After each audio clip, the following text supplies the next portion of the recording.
Over 54% of the employees from Paradox Interactive, the publisher of popular games like Crusader Kings, Victoria 3, Cities Skylines and Stellaris, may leave the studio because of return to office policy, at least according to a survey. Let me give you the full context here. Most of the information that I got to make this video came from this article from GameDeveloper.com, in case you want to check the full story. As I mentioned, Paradox Interactive is a game publisher that has some big franchises in their portfolio. After the last pandemic hit the world in 2020 and companies started implementing work-from-home policies, Paradox implemented hybrid schedules that offered flexibility to their developers in exchange for spending up to 3 days working in the studios.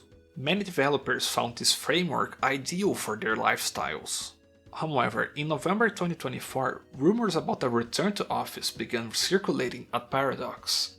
At first, management reportedly denied them, but then in December, it was internally announced that, starting in February 2025, the staff will need to go back to work in the office for 4 days a week, and eventually, there came the order of 5 days a week starting in September 2025.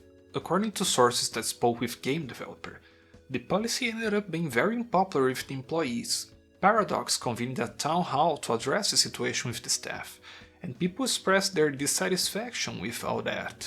Sometime around, the unions Union and SACO conducted a survey and 34% of respondents said the return policy would likely make them look for a new job, while 20% stated that they are actively looking for a new job.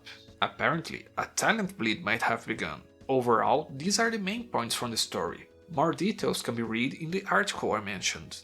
But let me put here my own takes about all that. Over the past 1.5 years, Paradox isn't exactly having their best moment, at least according to the news that circulated. For example, Life by You, a game that was supposed to compete with the Sims franchise, was cancelled before launch, even after being almost completely developed. Cities Skylines 2 was full of bugs and problems when it launched. The development of Vampire, Bloodlines 2 and Prison Architect 2 is pretty much a mess. The company is not on the smoothest waters right now, and this return to office situation might make Paradox lose some good people, the ones that could potentially put the company back on track. Let's see what happens in the future. But that's it for now, thank you for watching, consider subscribing to help the channel grow and get monetized. Thanks again, you're Angrish Game News and I see you next time.